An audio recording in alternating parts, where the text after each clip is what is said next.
Kausap ko po si Renzo Webes. Yan. Dahil bakit hindi po bumabalik yung motor? Kasi sabi po niya, lilinisin lang. So doon na din po inamin ang mga sinisikreto ni Dave patungkol po dun sa babae. At kung...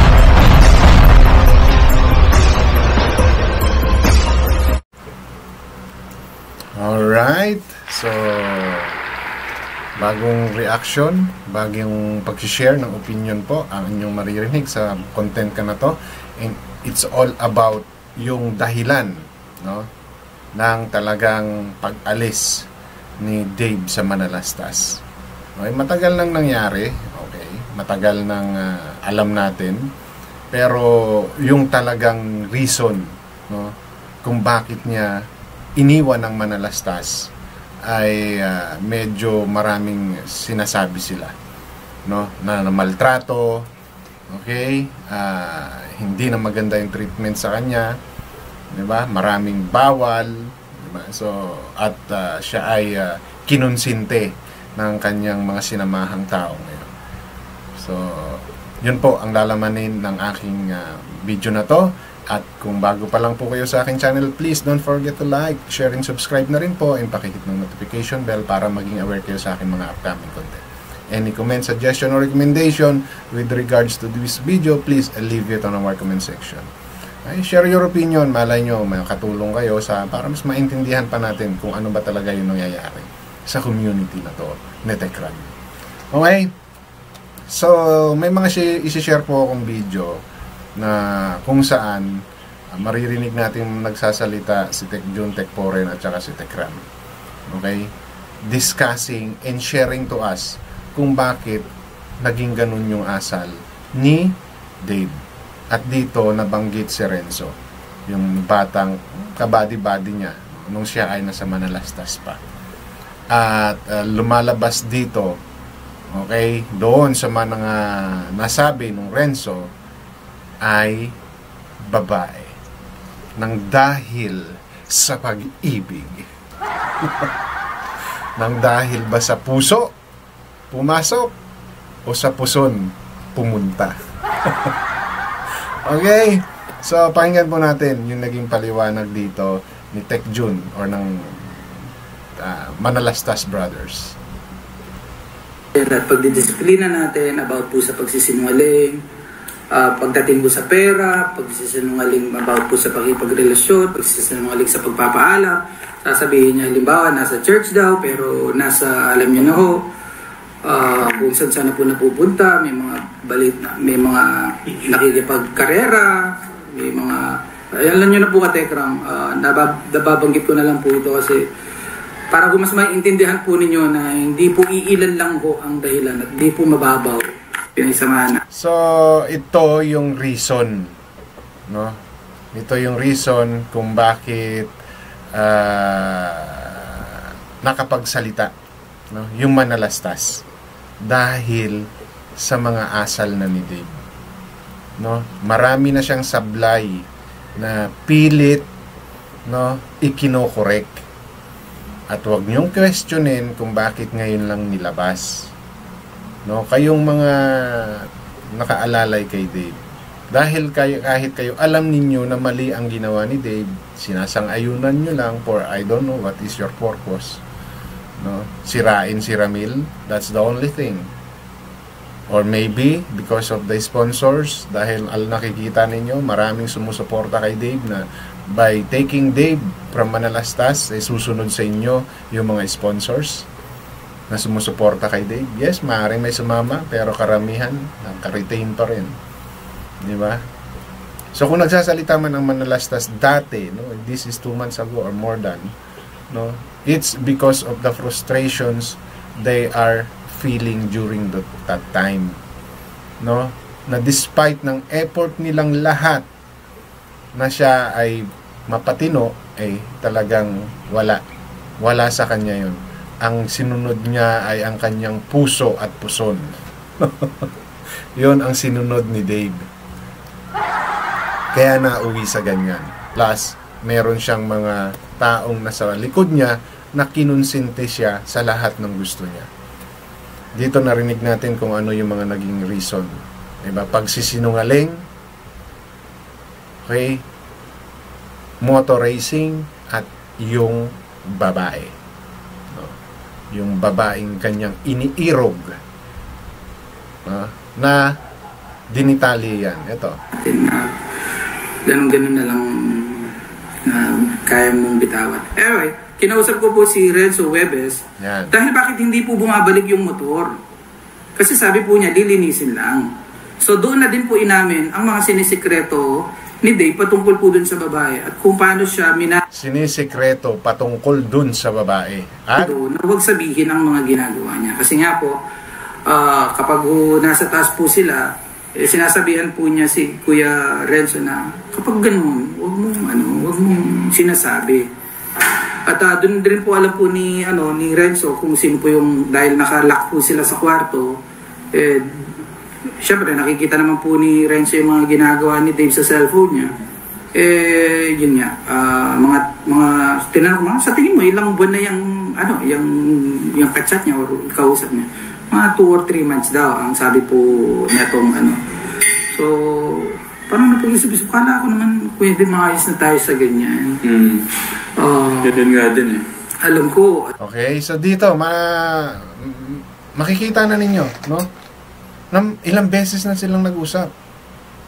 'Di ba? Hindi lang si Ramil ang kumausap sa kanya. Even Tech June, dahil may mga session sila niyan. Naalala ninyo yung iba kong mga content na kung saan nagkaroon pa sila ng heart-to-heart talk ni Tekram at saka ni Luis at si mismong si Dave about dyan sa ugali at inaasal nila, yung pagiging matigas ng ulo nila. Na ngayon, ginamit ni Dave na bala para sabihin na siya ay umiiyak gabi-gabi nang hindi niya alam yung totoong reason.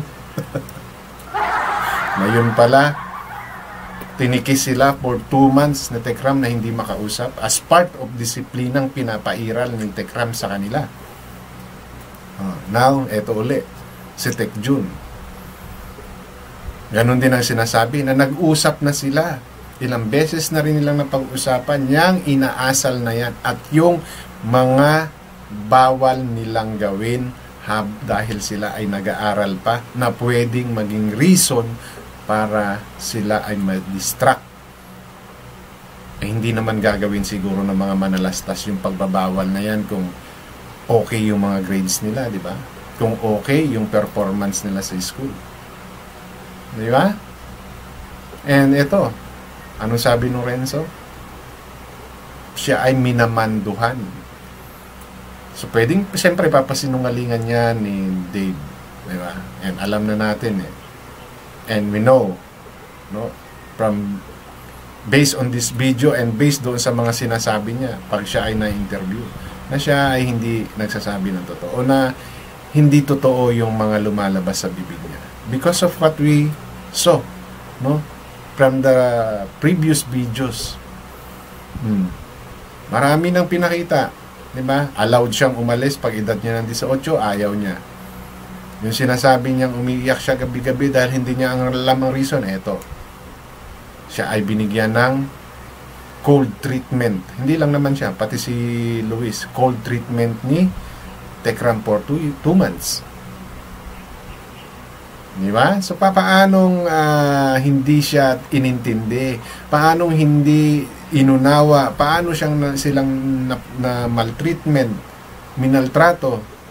No? Lahat ng paraan para sila ay madisiplina ay ginawa hindi lang ni Tekram. Ultimo sila Tech June. Dahil siya ay pinayuhan, sinabihan, pinaalalahanan ng kung ilang beses dahil sa kanilang mga ginagawi, no? Alam ko inuupuan pa natin yung building. One-on-one tayo. Inuunawa kita, inaabot kita kung saan ka nang gagaling. Nagkwento ka kung yung mga experience mo. Kitang-kita sa mukha ni Tech Pore na frustrated siya ginawa niya sa ginawa ni Dave. So, napag-usapan natin yung mga bagay na yan. At base sa sinasabi mo naman, na syempre ako, anin ko yung mga sinasabi mo. Na, hindi ko talaga matanggap yung ginawa ni Dave sa atin. Oo. Masakit masyado ginawa mo sa amin. Sa kabila ng paalala natin at pagdidisiplina natin about po sa pagsisinungaling, pagdating po sa pera, pagsisinungaling about po sa pagkipagrelasyon, pagsisinungaling sa pagpapaalam, sasabihin niya halimbawa nasa church daw pero nasa alam niyo na ho. So, eto, no? Those are the reasons. Ang dami. Pera, babae, pagsisinungaling. Those are hindi lang minsan nangyari. For sure ako, hindi lang yan minsan nangyari para umabot sa ganyang punto, no, na magsalita sila. And of course, yung mga pinagsasabi rin ni Dave. No, malaking epekto yung mga pinagsasabi ni Dave para makapagsalita na ang mga manalastas, no, sa ginawa ni Dave. So, babae ang isa sa rason. Malaking reason to. No? Okay? Para masabi natin na kaya siya umalis. Bukod pa sa sulsol, hindi maalis yan eh. No, may ganun kang nararamdaman at may taong nakapaligid sa'yo na ipinapaalam sa'yo or pinaparamdam sa'yo na sobra naman yung like Tekram, sobra naman sila sa'yo. Bakit ganun yung pagtrato sa'yo? Parang wala naman silang tiwala sa iyo. Mga ganun yan, may mga ganung usapin yan. Para yung katulad ni Dave ay mas lalong magpuyos ang damdamin para tuluyang umalis sa manalastas. No? Masyado nyo pong kinonsider yung nararamdaman ni Dave without, no, considering kung ano yung mga ginawa or ginagawa ng mga manalastas diyan sa inyong idol. No? Inisip ninyo nung nagsalita ang manalastas ay sinisiraan si Dave. Bakit ba nakapagsalita ng ganyan yung manalastas? Prior to that, ano ba? Hinanap lang nila si Dave dahil unang-unang mali yung ginawa niyong pagkuha. Mali yung inyong ginawang pag-advise kung in-advisean nyo man si Dave na umalis sa manalastas. No? Tapos sinundan ninyo ng video na kung ano-ano yung sinabi ni Dave without stopping him. So ano sa tingin ninyo? Mananahimik na lang ang manalastas? Kahit na manahimik ang manalastas, sa tingin ninyo yung mga taong nakasuporta sa kanila ay mananahimik? That's why may nagpasok ang mga vloggers eh. Di ba? Dahil nakita nila na sobra yung maling-mali yung ginawa ninyo. No, maling-mali yung approach ninyo sa pagkuha kay Dave. Kahit na sabihin natin may maganda kayong intensyon sa pagkuha nyo kay Dave, pero yung proseso ng pagkuha ninyo ay napakamali. No, kinonsinti ninyo yung pagsisinungaling ni Dave na ayaw naman ng manalastas dahil yun yung inaalis nila sa mga inaalagaan nilang bata na huwag magsinungaling. Pero ano yung ginawa ninyo? Sinang-ayunan ninyo yung pagsisinungaling. So ngayon, anong dating kay Dave? Okay to. Pasok to sa gusto kong mangyari. Kaya ako sasama sa kanila. No? Malilibre ako. Hindi ako aawatin sa chika bebe ko. No? Wala akong kailangang kuntsabahin para masunod yung gusto ko. Kaya nakuha niyo si Dave. No? Hindi nyo hinahangad yung maging maayos, no, yung ugali ng bata. Bagkos sinang-ayunan ninyo yung nakikitang mali ng mga manalastas at ng mga taong ngayon ay nakasuporta sa manalastas. No? So, obviously, yung pagkakaroon ng chika babes, no, ng inyong idol ay may major factor sa pag-alis niya dito sa manalastas. Diba? Ano yung sinabi ni Renzo? 2 to 3 months nang nangyayari yun at sila yung laging magkasama. Diba? May isang content din na kaya, no, napagalitan or napagsabihan ni Tekram itong si Renzo dahil nga kinonsinti niya yung maling ginagawa na ng Kuya Dave nila. Ngayon ay kung naagapan, Hindi sana magkakaganyan. So, sino ngayon ang mawawalan? Sino ngayon ang nasisira? Di ba si David? Si Renzo, victim meron lang siya. No? Hindi natin pwedeng masisi lahat kay Renzo. Kasi dumaan tayo sa stage na may tropa tayo, may kaibigan tayo, na ayaw nating mapahamak, kaya pinagtatakpan natin na kahit mali na. No? And sabi nga nila, medyo bossing nga raw yan si idol ninyo, kaya siguro na-control niya rin yung isa. So, yun, yung para sa akin, no, isa sa dahilan nung tumibok ang puso ng inyong idol, walang sino man ang pwedeng pumigil sa kanyang nararamdaman. Puso man yan or puson.